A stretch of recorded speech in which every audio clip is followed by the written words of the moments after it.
sebenarnya apa sih Novik Nation Indonesia? Beberapa teman-teman mungkin sudah tahu banget gitu kan kalau kita sebagai lembaga non-profit dari pemerintah Belanda yang mempunyai tugas utama untuk memberikan atau apa ya istilahnya menyiarkan informasi tentang seputar studi di Belanda. Tapi tidak hanya itu saja, bahwa The Netherlands Education Support Office ini atau NESO itu kita adalah sebuah kantor yang tersebar di 10 kantor cabang lainnya di negara-negara yang lain, seperti ada di Turki, di Brazil, di India, di China, Korea, dan kantor pusat kita itu ada di Belanda, di The Hague atau di Den Haag, ya. Dan kita tentunya di bawah kedutaan Belanda. Jadi kalau teman-teman nggak pandemi nih, biasanya kan bisa main ke kantor kita, bisa konsultasi. Tapi karena sekarang pandemi, jadi kita sekarang membatasi apa namanya kegiatan. Makanya kita mengadakan acara online series di rumah aja, ya. Tugas utama kita itu adalah untuk memberikan informasi tentang seputar studi di Belanda, serta kita juga mempromosikan kerjasama antara higher education institution baik dengan Indonesia dan juga Belanda. Ada banyak sekali universitas di Indonesia yang mempunyai kerjasama dengan Universitas Belanda, itu juga biasanya kita involve di situ. Ya, setelah itu juga kita mensupport Holland Alumni Network. Jadi bagi teman-teman yang sudah selesai kuliah di Belanda, jangan pernah khawatir ketinggalan sama semua informasi tentang apa namanya kegiatan yang kita adakan. Kita selalu mengadakan kegiatan yang mensupport Holland Alumni Network. Salah satunya adalah job fair ataupun kita juga mengadakan Holland Alumni Talk dan masih banyak lagi.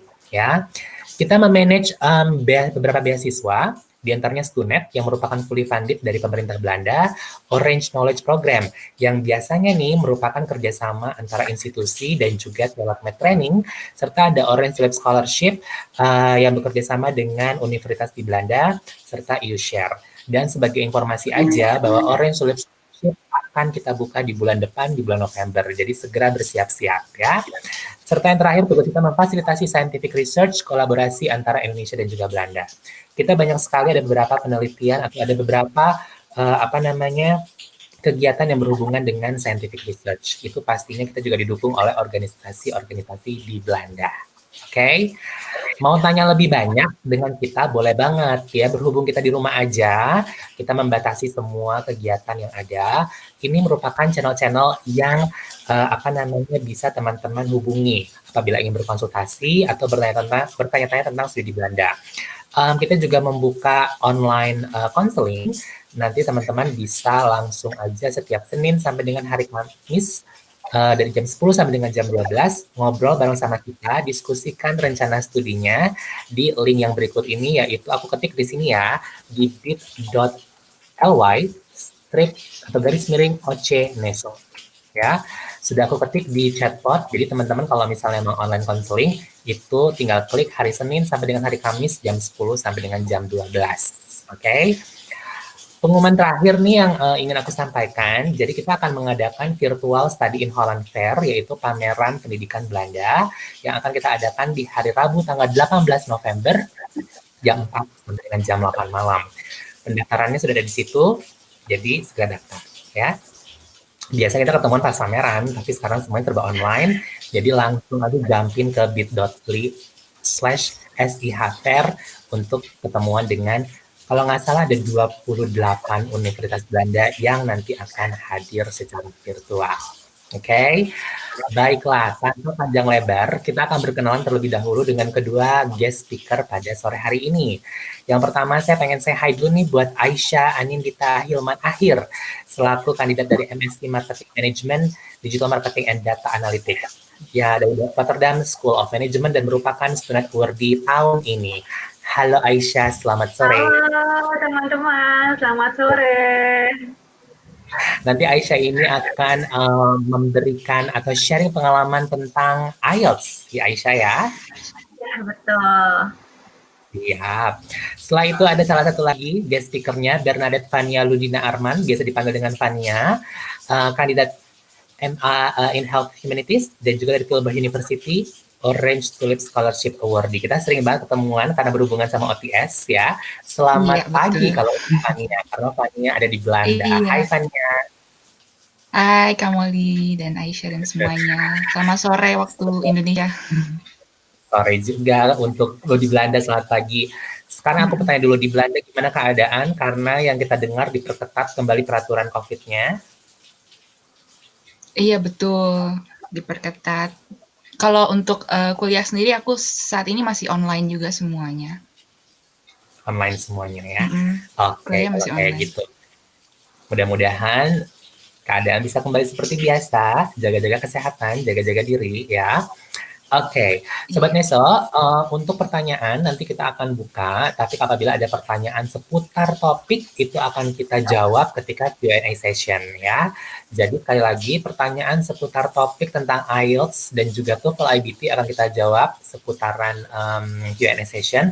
Jadi tolong bisa diketik dari sekarang, kalau misalnya mau, kalau nanti juga nggak apa-apa. Yang kedua adalah, apabila ada pertanyaan di luar topik, nanti akan dijawab oleh Molly, ya, bukan oleh guest speaker. Ya, setelah itu tanpa panjang lebar lagi nih, kayaknya kita akan memberikan floor dulu untuk Aisyah yang akan memberikan sedikit informasi tentang IELTS. Aisyah, silahkan. Sudah siap untuk screen sharing? Sudah dong. Sebentar ya teman-teman. Aku pamit dulu, audio sama videonya dimatiin. Mungkin Fania juga kali ya, supaya layarnya kita berikan semuanya untuk Aisyah. Kita akan bareng-bareng buka lagi pas giliran Q&A, oke? Thank you. Teman-teman sudah bisa lihat ya?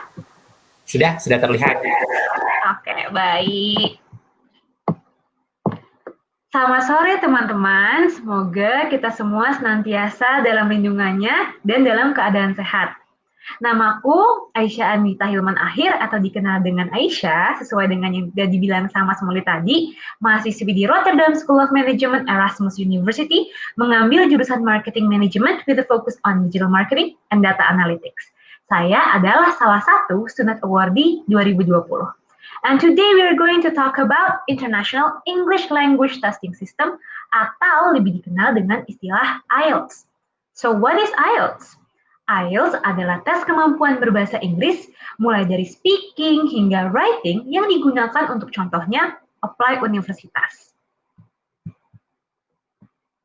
So, what are the topics that are going to be covered today? Kita akan ngomongin tentang categories and types of IELTS, sections-nya ada apa aja, duration-nya berapa lama, band score, which is penilaian IELTS, methods to study, tips and tricks, and lastly, where to take the test and how much does it cost. Jadi, IELTS ini terbagi menjadi 3 kategori. Yang pertama adalah IELTS Academic Training untuk apply S1 dan S2. Yang kedua adalah IELTS General Training.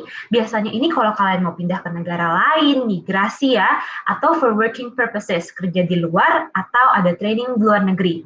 Dan yang terakhir adalah IELTS Life Skills, ini baru dan biasanya untuk orang-orang yang pengen apply for a UK visa.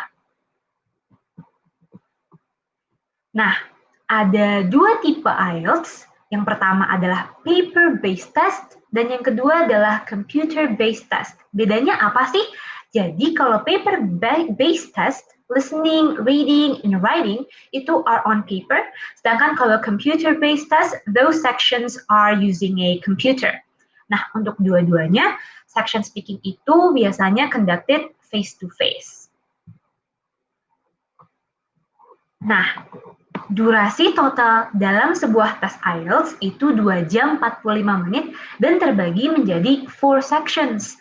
Section yang pertama, listening, itu memakan waktu sekitar 30 menit.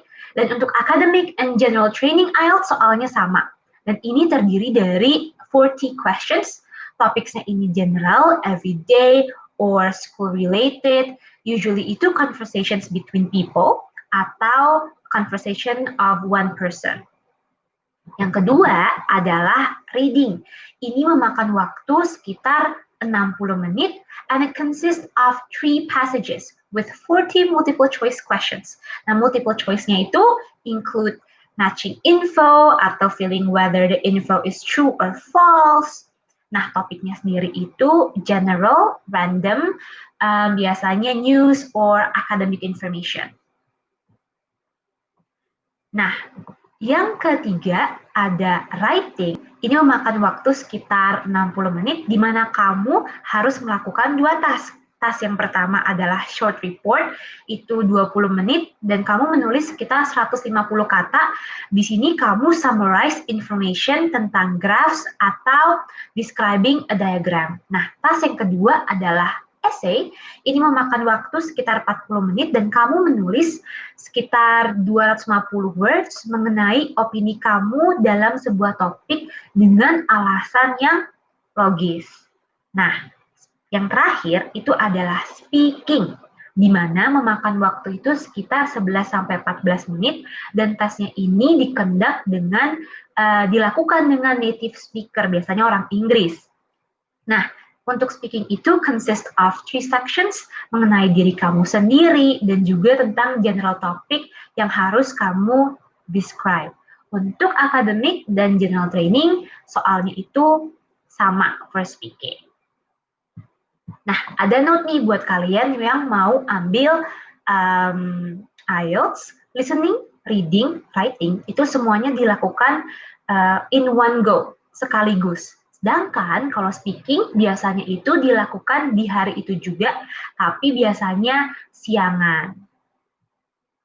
Next adalah band score atau penilaian. Nah, band score ini depicts the level of your English capability. Nah, ini itu nilainya biasanya dari 0 sampai 9. 0 artinya non-user dan 9 artinya expert user. Nah, results-nya ini itu consist of band scores of each section. Jadi tiap section itu ada nilainya nanti di lembar penilaian kalian. Lalu juga nanti ada overall scores dari keempat section tersebut. Nah, minimum requirement kalau misalnya mau apply ke Dutch University itu in general berapa sih? Biasanya per section itu 6 atau 6,5 dan nilai overallnya rata-rata itu 7. Tapi kalian harus cek lagi di situs universitas masing-masing karena requirement-nya bisa jadi berbeda. Nah, sekarang kita akan bahas tentang cara belajar. Jadi ada 2 nih, kalian bisa yang pertama IELTS course atau les. Pro-nya dari ini adalah kalian bisa dapat buku dari mereka dan juga dapat direct feedback dari guru tempat lesnya ya. Lalu yang kedua adalah independent study. Pro-nya adalah flexible time management, tapi kuncinya harus disiplin ketika belajar. Nah, kalau misalnya mau belajar independent study, beli bukunya di mana?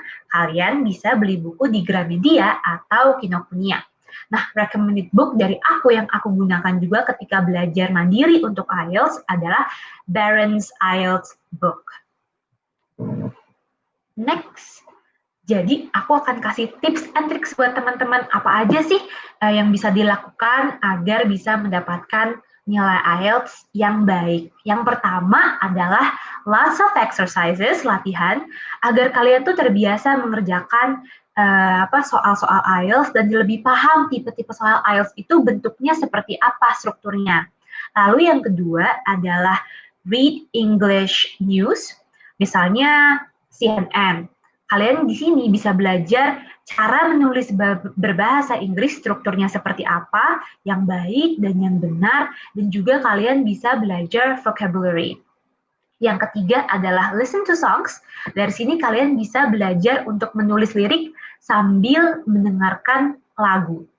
Lalu yang terakhir untuk speaking, kalian bisa nonton film. Di sini kalian bisa belajar pronunciation and how to communicate. Dan jangan lupa untuk gunakan subtitle berbahasa Inggris agar bisa belajar vocabulary juga.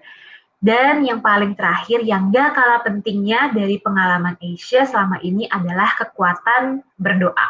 Sesuai dengan agama dan kepercayaan kalian masing-masing. Nah, kalau mau daftar IELTS, itu di mana ya? Dan harganya berapa? Nah, tes IELTS ini harganya kurang lebih sekitar 3 juta. Dan ini tesnya valid untuk waktu 2 tahun. Nah, test centers atau test holders yang ada di Indonesia itu ada bisa dari British Council, yang pertama, dan itu tempatnya ada di Jakarta, Bandung, Surabaya, pokoknya kota-kota terbesar. Dan kalian bisa register lewat situsnya itu, indonesia.ielts.britishcouncil.org. Lalu yang kedua ada dari IDP Indonesia, dan itu juga sama di kota-kota besar di Indonesia, di Jakarta, Bandung, Makassar. Nah, ini online registration-nya dari idp.com, bisa kalian ke website-nya mereka itu. Nah, kalau misalnya ini kalian hasil pertamanya kurang memuaskan, itu gimana ya? Nah, itu biasanya disarankan untuk nunggu waktu 3 bulan. Jadi kalian belajar dulu sama 3 bulan, karena based on studies, that is the minimum amount of time that average learners can improve their band score. And thank you for your attention. See you in the Netherlands.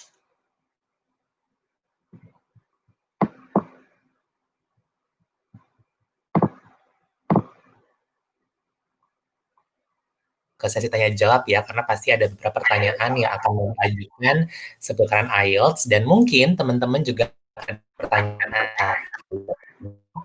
Sebelumnya kita akan ke dulu. Halo Fanda, untuk aktif.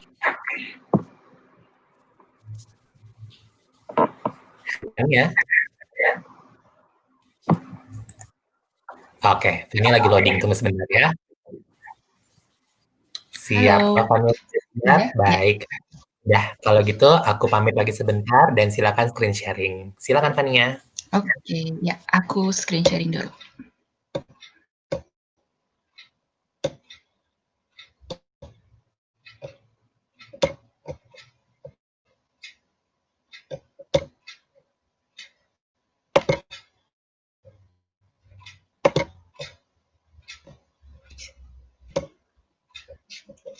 Tunggu sebentar ya teman-teman, lagi aku coba screen sharing. Oke.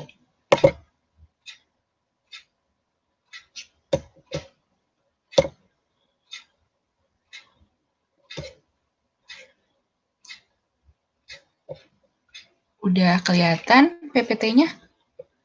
Sudah. Oke, siap. Oke, terima kasih Kak Molly dan Aisyah. Halo lagi teman-teman semua yang udah gabung.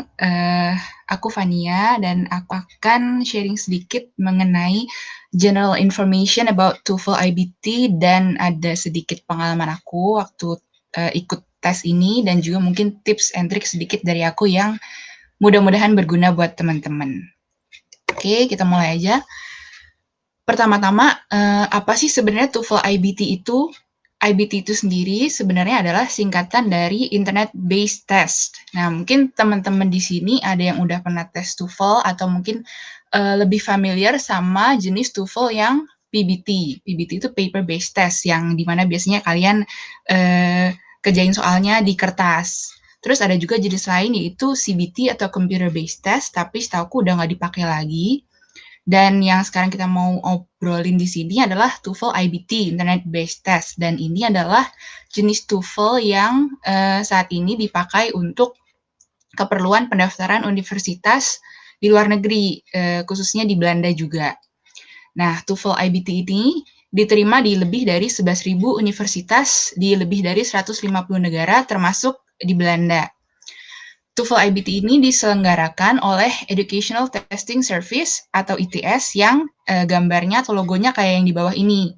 Nah, jadi nanti kalau misalnya kalian mau memilih untuk ikut tes TOEFL IBT, kalian harus daftar yang diselenggarakan oleh ITS ini. Terus, isinya tuh seperti apa sih tes TOEFL? Kurang lebih sections-nya sama seperti IELTS yang udah di-share sama Aisyah tadi. Jadi ada reading section, listening section, speaking, sama writing. Bedanya sama IELTS, TOEFL IBT ini full semua dilaksanakan di komputer. Jadi untuk reading, listening, speaking, writing, terutama speaking juga ke komputer. Jadi nanti kalian akan direkam, terus hasilnya nanti akan dikirim ke orang yang akan menilai nanti. Terus untuk masing-masing section ini, skor maksimumnya itu 30. Jadi untuk tes TOEFL ini total skor maksimum yang bisa didapat itu 120. Jadi bukan lagi 500 sekian kayak yang TOEFL paper based test yang mungkin kalian lebih familiar itu. Terus di sini juga ada durasi kisarannya dari masing-masing section. Untuk reading kira-kira 54 sampai 72 menit. Jumlah pertanyaannya kira-kira 30 sampai 40, itu tergantung ada berapa banyak bacaan. Misalnya ada 3 bacaan, jumlah pertanyaannya 30 karena untuk masing-masing bacaan pertanyaan itu ada 10. Terus apa sih yang dilakukan di reading? Kalian itu nanti akan dikasih teks dan kalian harus baca teks itu dan menjawab pertanyaan sesuai dengan teks yang sudah diberikan. Terus untuk listening section-nya, durasinya kira-kira 41 sampai 57 menit. Jumlah pertanyaannya kira-kira 28 sampai 39 menit, pertanyaan. Dan di listening ini kalian menjawab pertanyaan dari lecture atau diskusi singkat. Jadi nanti kalian akan mendengarkan rekaman misalnya kayak lecture. Jadi kayak ada dosen yang lagi menerangkan sebuah materi di kelas gitu misalnya, atau diskusi singkat, atau kayak semacam conversation biasa antara mahasiswa dengan dosen atau mahasiswa dengan orang lain gitu. Nah, di listening section ini, kalau aku baca di website-nya ITS, kemungkinan ada kayak American accent, terus British juga mungkin, Australian accent, tapi sesuai pengalaman aku, 2 kali ikut tes TOEFL, semuanya itu pakai American accent. Jadi kalau kalian lebih terbiasa dengan American accent, mungkin ini akan lebih menguntungkan kalau kalian ikut TOEFL. Terus untuk speaking section, durasinya 17 menit, jumlah pertanyaannya ada 4, dan di speaking section ini ada pertanyaan yang kalian harus membicarakan atau membahas mengenai topik umum, dan juga ada topik yang diberikan. Jadi kayak kalian kasih opini ataupun kayak merangkum materi yang udah diberikan melalui bacaan atau ada listening-nya juga. Nah, terus untuk yang terakhir, untuk writing, durasinya 50 menit dan jumlah pertanyaannya ada 2. Di sini kalian juga menuliskan respon terhadap materi yang sudah diberikan, ataupun juga menuliskan opini kalian terhadap sesuatu. Nah, ini kalau kalian mau baca lebih lanjut, ada lagi informasi detailnya di ini, di link yang aku kasih di bawah ini. Oke. Oh ya, di antara tes ini, di tengah-tengah nanti kalian akan dapat kurang lebih 10 menit waktu break istirahat. Lalu lanjut lagi ke tahap berikutnya. Jadi semuanya dilakukan di 1 hari, kurang lebih durasinya itu 3 jam. Oke, selanjutnya apa sih yang bisa dilakukan untuk mempersiapkan untuk tes TOEFL ini? Yang pertama, kalian bisa cek dulu di website resmi ITS-nya. Di situ ada semacam simulasi tes, kalau misalnya kalian mau tahu tesnya seperti apa sih, isinya kayak gimana. Yang gambarnya kayak gini nih, kayak yang di sebelah kanan, TOEFL IBT Free Practice Test. Jadi itu semacam simulasi, di mana kalian bisa cari tahu dulu itu tesnya kayak gimana, terus kalian bisa sesuaikan apakah itu sesuai dengan kemampuan atau kenyamanan kalian untuk ikut tes ini. Terus selanjutnya, kalian juga bisa cari contoh-contoh soal di website lainnya. Kalau misalnya kalian ketik di Google, itu udah banyak banget contoh-contoh soal yang bisa kalian kerjakan. Terus selanjutnya kalian juga bisa latihan dari buku latihan TOEFL IBT. Kalau aku waktu itu juga latihan dari buku yang di sebelah kanan ini, yang judulnya Developing Skills for TOEFL IBT. Atau ada buku lain yang bisa kalian beli juga di toko buku. Misalnya kayak Barron's, itu juga ada Barron's TOEFL IBT, terus mungkin buku-buku lain aku rasa juga udah banyak yang bisa kalian pakai untuk latihan TOEFL. Terus kalian juga bisa ikut kursus persiapan tes TOEFL di lembaga-lembaga tertentu. Atau mungkin sekarang aku juga udah sering lihat kayak yang kursus secara online gitu juga udah tersedia. Jadi kalian bisa searching aja mana yang sesuai untuk kalian. Nah, terus cara mendaftar dan keterangan penting lainnya. Cara daftar TOEFL-nya ini, kalian bisa buka website ITS di www.its.org. Nanti kalian harus bikin akun, lalu kalian bisa pilih tempat dan tanggal tes. Nah, penting untuk diingat bahwa hasil tes TOEFL ini keluar kira-kira 10 hari setelah kalian ujian. Dan sertifikatnya itu berlaku selama 2 tahun juga, sama kayak IELTS. Nah, terus jangan lupa kalian mesti ingat deadline pendaftaran kuliahnya kapan. Jadi kalau bisa tes TOEFL-nya itu dilakukan jauh-jauh hari. Amannya itu sekitar ya 2 sampai 3 bulan sebelum deadline pendaftaran kuliah. Karena kalau misalnya amit-amit kayak mungkin skornya masih belum mencukupi atau takut ada delay atau lambat di pengiriman skor segala macam, jadi kalian bisa jaga-jaga dari jauh-jauh hari. Untuk hasil tes TOEFL-nya sendiri akan tersedia online, jadi kalian bisa buka secara online atau kalau kalian mau minta dikirim ke rumah juga bisa. Terus biayanya untuk tes TOEFL ini, terakhir yang aku cek di website ITS-nya itu biaya untuk tesnya sendiri $205 atau kira-kira 3 juta rupiah. Terus hasil tes TOEFL-nya nanti juga bisa kalian kirimkan ke 4 universitas tujuan kalian tanpa biaya. Jadi pada saat kalian registrasi untuk daftar tes TOEFL, kalian bisa cantumin juga universitas tujuan kalian yang nanti mau kalian daftar. Jadi nanti tes TOEFL-nya, hasil tes TOEFL-nya langsung dikirim ke mereka, sehingga pihak universitas bisa langsung cek sendiri hasil TOEFL kalian. Terus kalau untuk rata-rata minimal requirement untuk daftar univ di Belanda itu kisarannya 80 untuk bachelor, terus 90 untuk master's degree. Tapi kalian harus cek lagi ke website universitas masing-masing karena kadang-kadang juga bisa berbeda tergantung program studi atau tergantung hal lainnya. Jadi pasti untuk cek lagi ke website universitas tujuan masing-masing. Oke, terakhir tips and tricks dari aku sesuai pengalaman aku. Yang pertama, buat schedule untuk latihan. Jadi kalian bisa, kan kalau misalnya kalian udah ikut atau latihan dari simulasi TOEFL yang tadi di website itu, kalian kan bisa tahu misalnya kalian perlu improve-nya lebih banyak di bagian mana. Jadi mungkin kalian bisa buat schedule sesuai dengan sections yang mau kalian latih. Misalnya mungkin kalian perlu lebih banyak latihan di speaking atau perlu lebih banyak latihan di reading. Tuh kalian bisa buat timeline untuk minggu ini mau latihan untuk speaking, terus minggu ini untuk ini, minggu ini untuk yang lain lagi gitu. Terus yang kedua, kalau bisa kalian latihan dan biasakan diri untuk menggunakan laptop atau komputer. Karena seperti aku bilang tadi, tesnya itu semua full pakai komputer. Jadi bisa kebayangkan kayak 3 jam full kalian di depan komputer. Jadi kalau bisa kalian udah membiasakan diri baca teks lewat komputer. Dan untuk writing juga ya, kalian nggak perlu nulis, jadi ketik semua di komputer.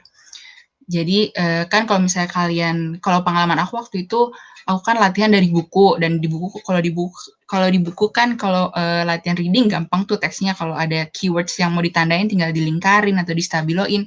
Tapi ketika kalian berhadapan dengan laptop atau komputer kan beda. Jadi kalian kalau bisa biasakan diri untuk menggunakan laptop atau komputer dulu. Terus selanjutnya kalian juga bisa latihan soal dari test samples yang ada di internet. Itu udah banyak banget test samplesnya. Terus biasanya test samplesnya juga ada sampel-sampel jawaban. Jadi kalian bisa cari tahu kira-kira pola jawaban atau pola pertanyaannya seperti apa yang mungkin nanti akan keluar gitu. Terus ini juga penting untuk membiasakan diri kalian dengan topik-topik yang keluar di TOEFL pada saat TOEFL test nanti. Nah, yang menarik menurut aku, salah satu plus poinnya dari TOEFL ini adalah semua sections yang reading, listening, speaking, dan writing itu semua disesuaikan dengan academic setting. Jadi, memang bacaannya mungkin akan agak sedikit susah karena topiknya sesuai dengan topik-topik yang akan keluar misalnya kalian nanti udah kuliah beneran.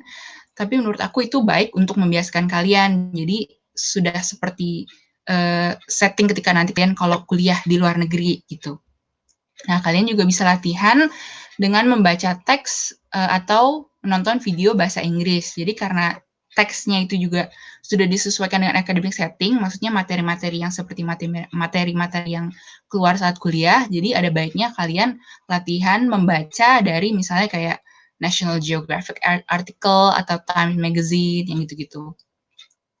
Nah, terus pada saat tes, kalian harus konsentrasi penuh, karena nanti akan ada mungkin sekitar berapa belas orang gitu, mungkin totalnya 15 orang yang akan melakukan tes ini berbarengan di satu ruangan.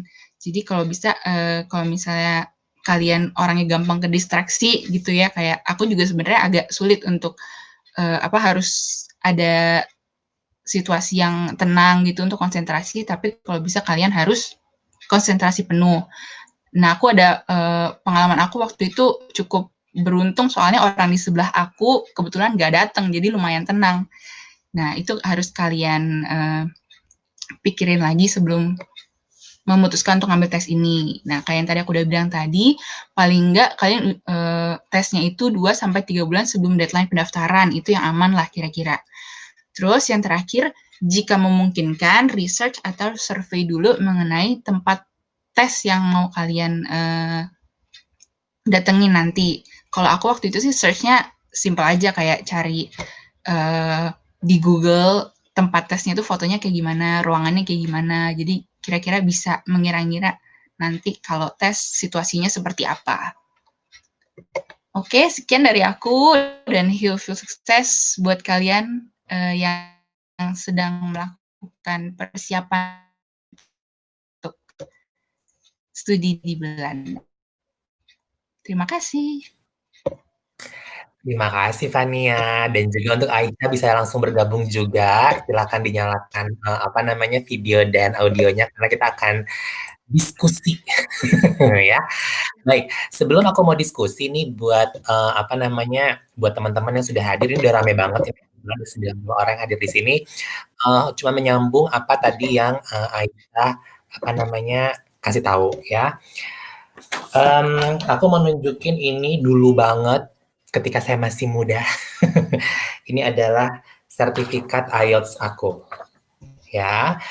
Jadi, teman-teman yang hadir di sini kan penasaran ini hasilnya kayak gimana sih gitu kan ya. Ini nih 3 juta nih.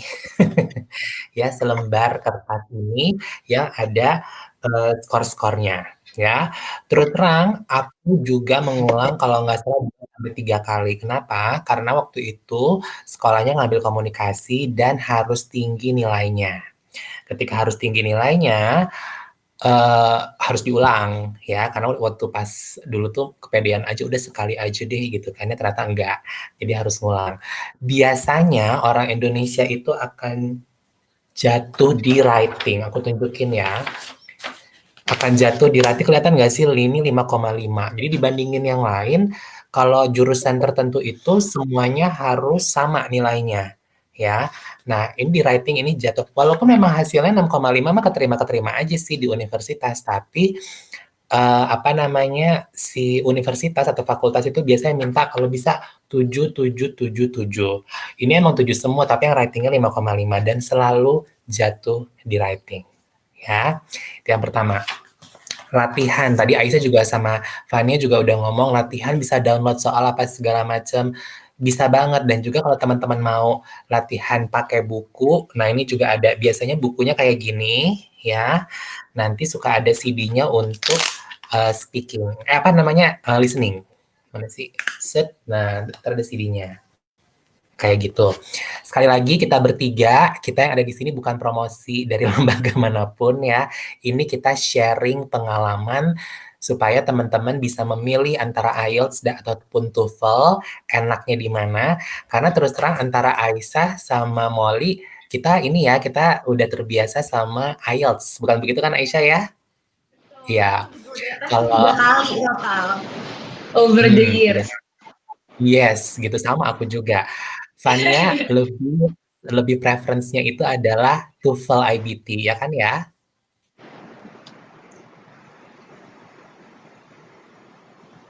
Tadi Fania lebih preference-nya TOEFL IBT kan ya?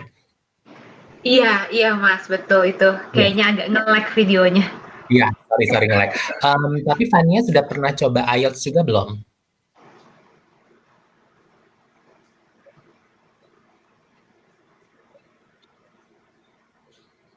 Kalau Fania sudah pernah coba IELTS?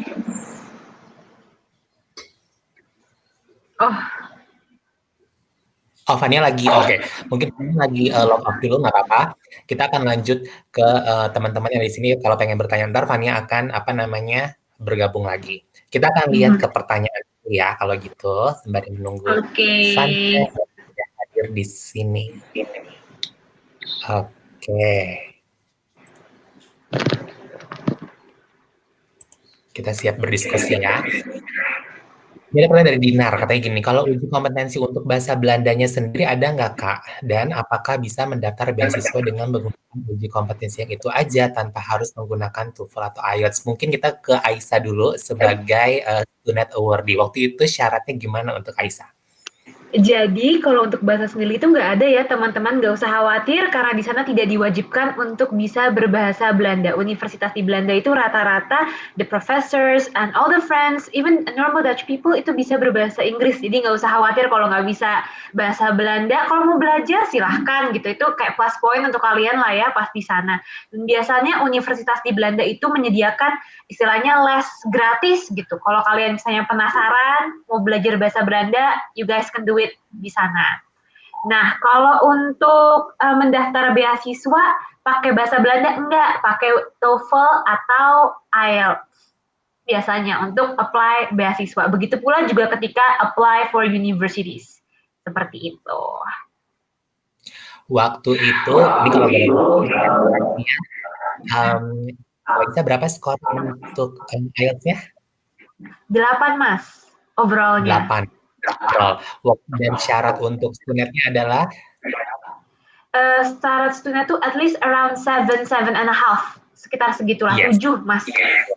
7 ya. Nah, jadi untuk Dinar, akan aku simpulkan lagi-lagi karena kita adalah orang Indonesia, kan ketika kita daftar ke universitas sudah kelihatan gitu kan ya, langsung gitu kan, oh this is Indonesian, kita bukan warga negara Eropa, itu langsung memang diarahkan ke kelas internasional. Jadi kita nggak usah mempersulit diri kita juga untuk dimasukin ke kelas yang Belanda, itu satu. Terus untuk daftar TOEFL ataupun IELTS-nya lagi-lagi yang berbahasa Inggris karena itu emang udah syaratnya ya, karena syarat dari universitas itu emang udah kayak gitu, kita juga nggak bisa merubah syarat itu karena dari universitasnya. Oke, siap. Kita akan ke pertanyaan yang berikutnya. Dari Riani, halo Kak, izin bertanya, apakah ada rekomendasi dalam pemilihan lembaga IELTS? Karena masing-masing lembaga penyelenggara IELTS itu biasanya sudah punya kontrak atau tempat dan venue untuk menghindari tempat tes yang sound sistemnya jelek atau tidak maksimal untuk listening. Sekarang kita ke Aisyah dulu. Waktu itu Aisyah di mana, lembaga mana tesnya Aisyah? Dulu aku pernah yang di Jogja, satu kali IDP di British Council sekali di Jogja, sekali IDP di Jogja juga, dan yang terakhir IDP di Jakarta. Nah, kalau misalnya preference aku ya, sama aja sebenarnya, nggak ada yang berbeda, mau kamu ikut yang British Council, mau kamu ikut yang dari IDP, dua-duanya tesnya sama, terus native speaker-nya juga rata-rata orang Inggris, sound systemnya di antara keduanya usually is quite good. Maksudnya you don't have to worry karena mereka akan yang istilahnya they really look after tempat ujiannya itu. Jadi nggak perlu khawatir soal operations-nya seperti apa. You just need to come there and you do the exam with all your heart. So don't worry about the venue. Betul sekali. Karena gini,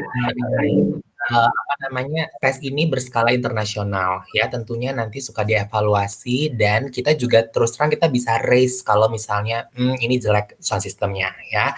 Sekali lagi yang pertama ini skala internasional ya, dan sebelum tes itu si penyelenggara akan ngetes dulu audionya dan mereka juga pasti bakal nanya is it good or is it bad? Yes. Kedengeran, kurang kenceng atau apa? Itu sudah terstruktur SOP-nya, rules, semuanya regulationnya sudah ada, gitu kan ya. Jadi jangan pernah khawatir.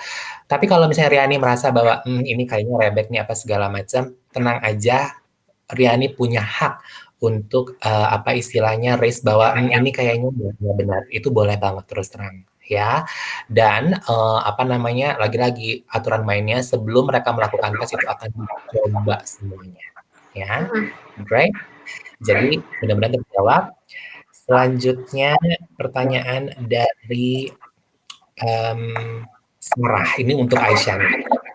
Aisyah mau tanya nih supaya bisa dapat nilai yang bagus di sesi IELTS itu gimana ya Kak? Dan kira-kira bakal ditanya apa aja ya? Silakan Aisyah. Oke, mungkin aku jawab itu pertanyaannya seputar apa. Biasanya pertanyaannya yang pertama sessionnya itu about yourself, jadi tentang kamu itu siapa, keluarga kamu, misalnya kamu tinggal di mana, jadi nggak usah nervous karena istilahnya kayak kamu ngomongin tentang diri kamu sendiri gitu. Nah, untuk section yang kedua dan yang ketiga itu general topic. Jadi biasanya itu kamu dikasih kertas, ada topiknya, dan kamu dikasih waktu 1 menit untuk nulis pertanyaan-pertanyaan yang ada di kertas kecil itu. Lalu kamu suruh menjelaskan sama mereka tentang general topiknya. Nah, nanti di section yang ketiga, topiknya tetap sama. Cuman di sini kalian lebih ke diskusi tentang topik itu. Biasanya mengenai world issue, social issue, atau kadang tuh aku waktu itu pernah ditanya soal pemimpin. So, pemimpin-pemimpin yang ada di Indonesia, siapa pemimpin Indonesia yang menginspirasi aku. Dulu juga pernah ditanya soal masakan hari raya di Indonesia gitu. Jadi nggak usah khawatir kok topiknya bukan sesuatu yang harus kalian pusingin gitu. Cuman memang saran aku adalah banyak baca-baca aja gitu. Kalau misalnya tentang social issue, soalnya siapa tahu mereka nanya soal human rights, siapa tahu gitu kan. Jadi ya jaga-jaga aja.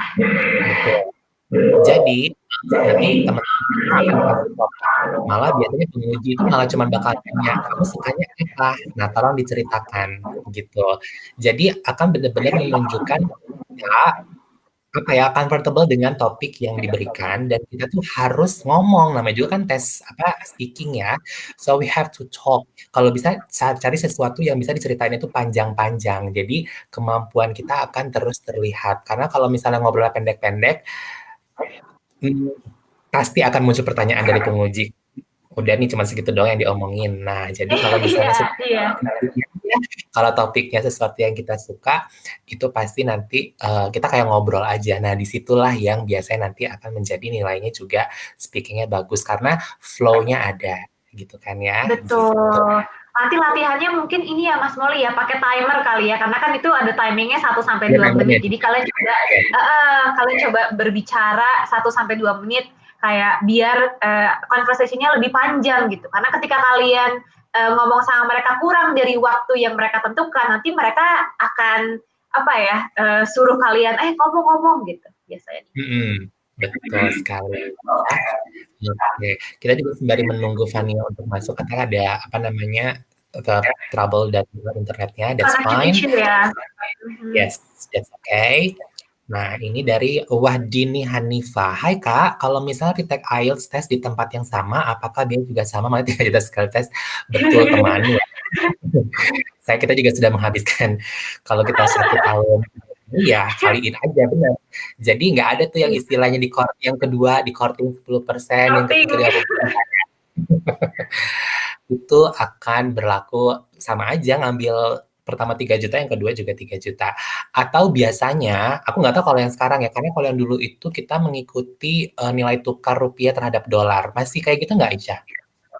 Iya, kita tetap ngikutin nilai rupiah terhadap dolar. Tapi in a way, rata-rata aku ikut 3 kali, dia 2,9, almost 3 million, always. Always. Mungkin kedepannya kalau masih pandemi kan, kalau misalnya harga rupiahnya menguat ya siapa tahu aja mungkin 2,5, kita nggak tahu ya. Tapi full ya, nggak ada courting-courtingan ya. Oke.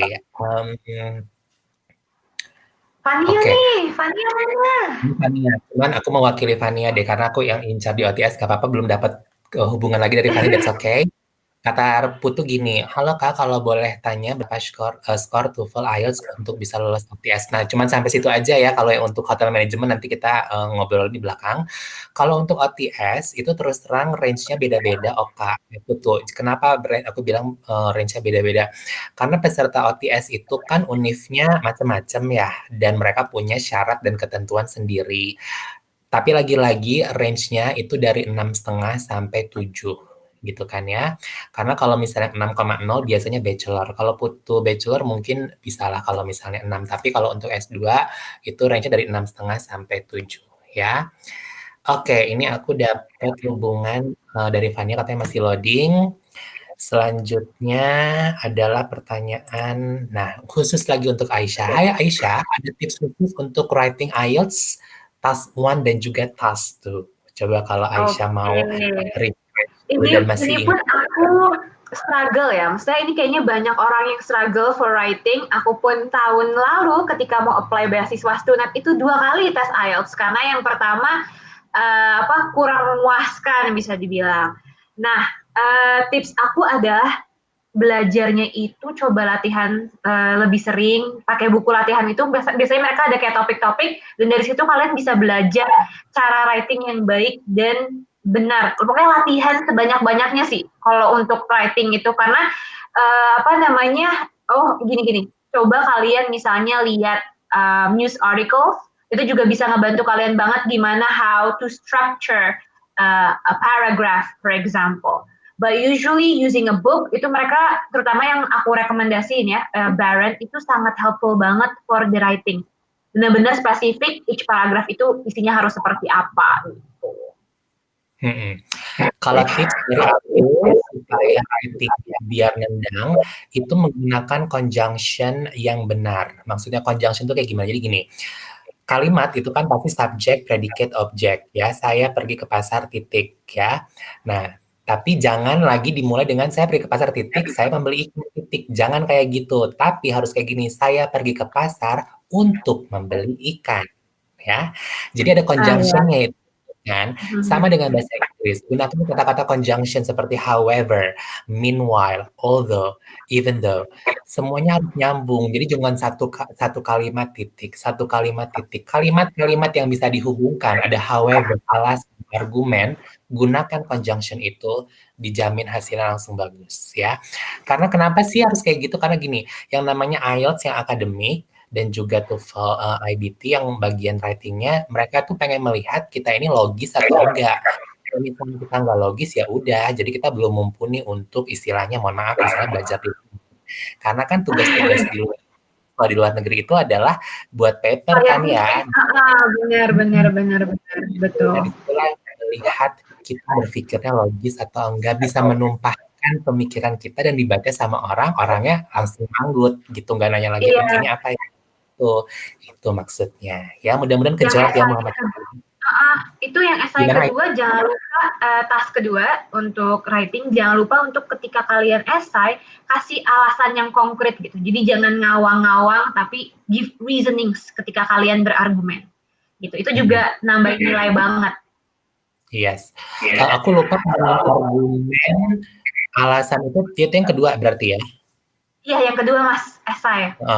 Jadi kan nanti kadang-kadang kan kita nggak tahu ya soalnya yang mana, ntar tuh ada yang argumen, ada yang kita setuju pro atau kontra ya kan ya? Betul banget. Menjelaskan, terus satu lagi kita aku lupa pokoknya ada argumen, itu aja ya, nggak ada yang lain ya. Yang agak banyak tuh yang task 1 kan, maksudnya dia tipe-tipenya banyak, ada diagram, nanti kalau di task 1 itu kalian tipenya ada diagram, proses, nah kalian suruh menjelaskan, summarizing, tabel atau diagramnya, itu informasinya sesingkat mungkin. Siap. Gitu ya, jadi pokoknya nanti ketika download soalnya tolong dilihat dan dicek tipenya kayak gimana, karena pas kita sit down for an exam kita nggak tahu yang mana bakal keluar ya. Nah ini ada pertanyaan yang seru nih, mana ya tadi, mana sih kelewat, dia ada yang seru banget karena aku pengen ngejawab. Oke, coba yang ini dulu deh, karena ini kita kasih buat yang Aisyah semua kali ya. Kak Aisyah dulu belajar writing-nya gimana? Ada tips? Tadi udah dijawab kan yang ini ya? Udah Mas, tadi udah, lanjut. Tunggu deh, kalau gitu aku hapusin yang udah, karena tadi ada pertanyaan yang menggelitik, tapi aku lupa yang mana. Ya udah, kalau gitu yang ini deh. Dari Karana deh buat Aisyah nih ya, Kak, dulu belajarnya mandiri atau kursus? Kalau misalnya belajar mandiri ada tipsnya nggak? Dulu untuk tes yang pertama dan yang kedua itu aku les.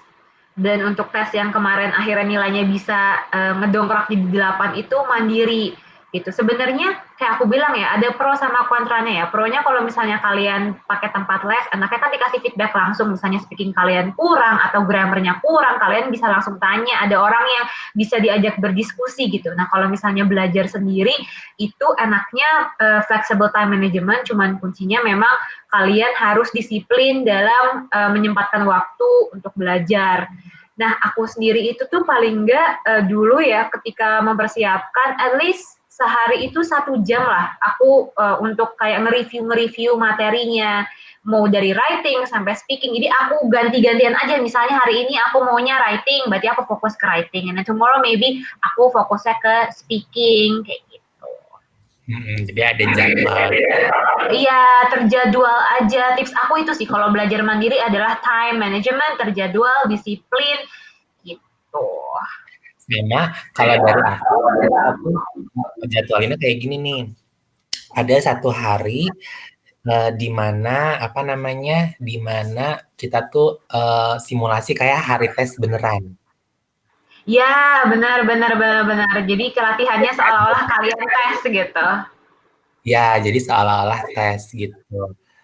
Sebentar aku cek, Fania katanya udah masuk. Tunggu ya, kita lihat dulu ya. Kayaknya masuk nih, Mas. Aku lihat sih. Oh, ada lihat ya?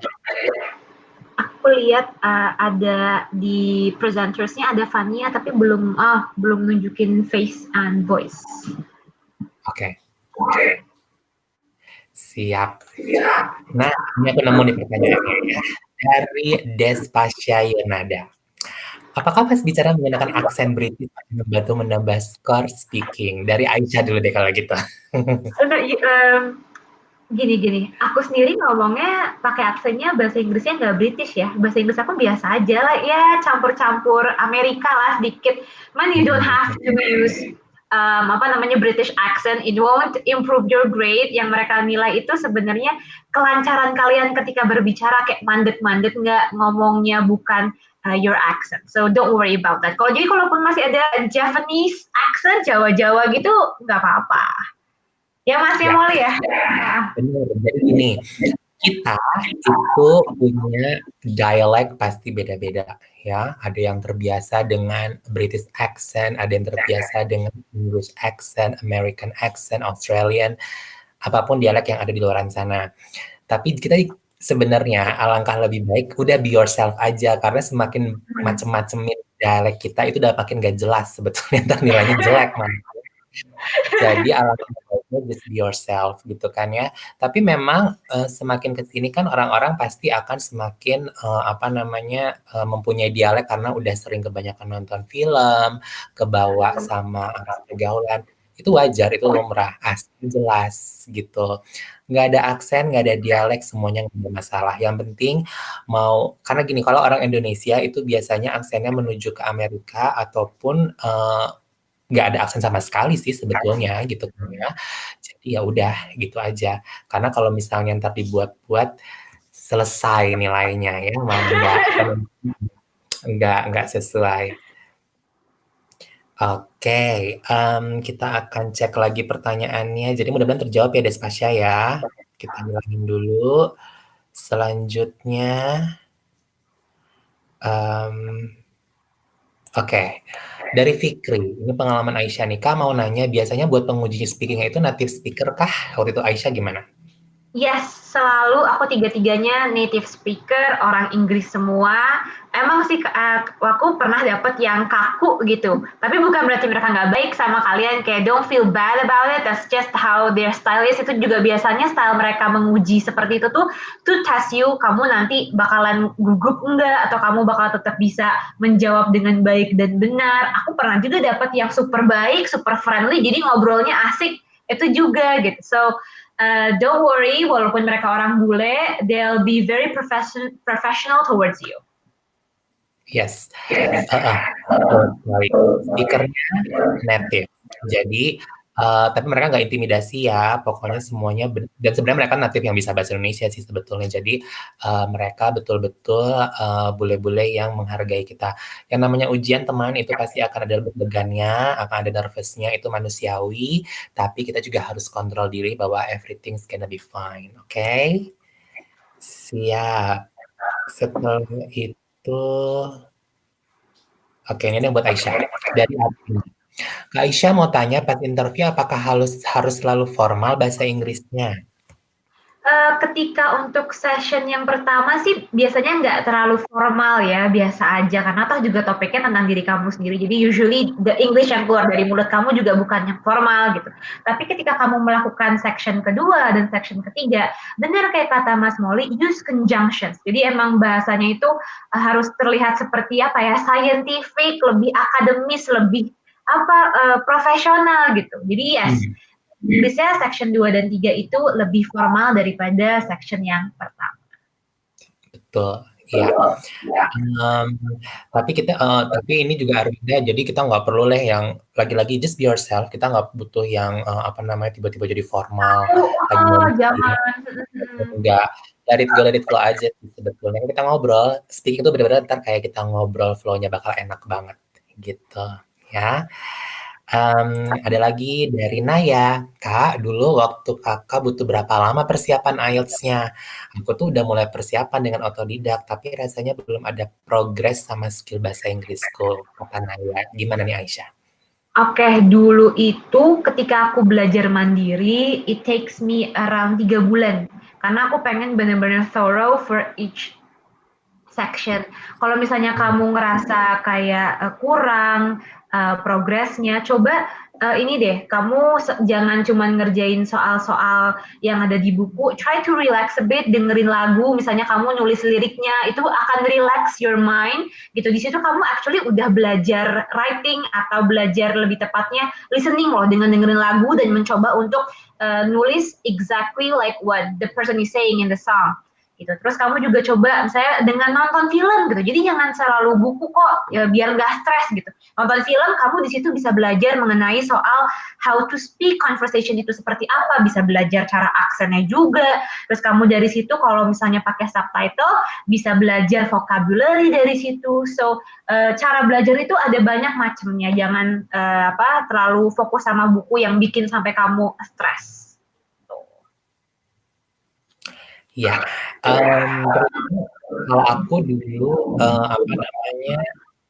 pas awal-awal zaman kuliah akhir kayak ada persiapan IELTS-nya juga, tapi pas mau tes beneran IELTS-nya itu mandiri. Memang kita kalau misalnya tes belajar mandiri itu ngerasa belum siap aja, nggak apa-apa, lagi-lagi Januari. Tapi aku setuju apa yang Aisyah sampaikan. Cara ngetesnya adalah dari lirik lagu sama sekarang kita kan udah bisa berlangganan Netflix ya dan subtitle-nya tuh itu banget. Jadi sudah mulai dibiasakan untuk nonton film berbahasa Inggris dengan subtitle yang bahasa Inggris. Jadi apa yang mereka ucapkan kita bisa pronounce dan juga vocab kita semakin bertambah. Mungkin aku juga ada tips general nih buat semuanya ya. Vocab itu penting teman-teman karena ketika either kita writing ataupun speaking, kita menggunakan kata-kata yang tidak biasa, itu akan menjadi nilai plus buat skor. Kenapa aku bilang nilai plus? Karena gini, contoh banget. Biasanya kita kan kalau ngomong I'm very happy gitu ya, harusnya kan I'm thrilled. Nah, kalau kamu udah ngomong dan menggunakan kata thrill, udah itu mah nilainya plus gitu. Karena itu adalah kata yang jarang sekali dipakai. Karena orang-orang pasti sering bilangnya I'm very happy gitu kan ya, harusnya kan I'm thrilled. Itu tips lagi buat yang nanti mau ujian IELTS dan juga TOEFL IBT ya. Oke, mungkin Fania bergabung sebenarnya tapi dia agak susah connect sebetulnya. Jadi tadi dia bilang pesannya seperti ini, Kak ini aku udah connect cuman masih loading aja. Lagi-lagi that's fine ya. Karena yang namanya teknologi kita benar-benar nggak tahu. Tapi Fania pasti lagi ada di sana. Maksudnya di webinar room kita. Cuman loadingnya karena tadi Aisyah ngeliat kan ya ada Fania kan ya? Iya, ada. That's fine. Karena mungkin lagi ngelot lagi loading. That's okay. Karena sekarang juga sudah jam 5. saatnya kita juga sudah harus pamit dan siap-siap weekend di rumah aja ya. Di Jakarta hujan nggak nih, Aisyah? Iya, di Jakarta hujan, Mas. Tapi ini udah reda sih. Tadi sempat petir-petir dulu. Connection aku juga sempat agak unstable. Apa namanya, Mas Moli sendiri sekarang di ini kan? Nggak di Jakarta kan ya? Iya, saya lagi di Bandung. Lagi ngungsi dulu ke Bandung dan di sini hujan juga, cuman alhamdulillah berjalan dengan lancar ya. Tapi sebelum kita pamit, tolong dulu teman-teman yang hadir di sini, kita ada survei tentang webinar kali ini. Jadi tolong diisi, mudah-mudahan di webinar berikutnya kita akan selalu lebih baik lagi. Nah, hanya informasi juga nih buat teman-teman di minggu depan ya. Ini karena kita dalam rangkaian acara Study in Holland Step by Step How to Start. Minggu depan itu aku sudah merecap semua pertanyaan yang sudah dikasih oleh Sobat Neso semuanya ya. Pertanyaannya banyak banget, kalau dijumlahin kurang lebih ya lumayan beratus-ratus ya. Alhamdulillah, terima kasih dalam 2 hari kita udah pertanyaan. Akan kita jawab semuanya di minggu depan. Jadi tolong minggu depan kalau mau hadir dan tahu banget dari awal sampai yang sekarang akan kita recap dan akan kita bahas satu persatu di acara yang Study in Holland berikutnya di minggu depan gitu. Jadi mudah-mudahan nih teman-teman yang sekarang hadir di sini nanti bisa mengikuti jejaknya Fania dan juga Aisyah untuk Study in Holland di term yang berikutnya. Karena kan Aisyah juga lagi lagi mau ujian malah.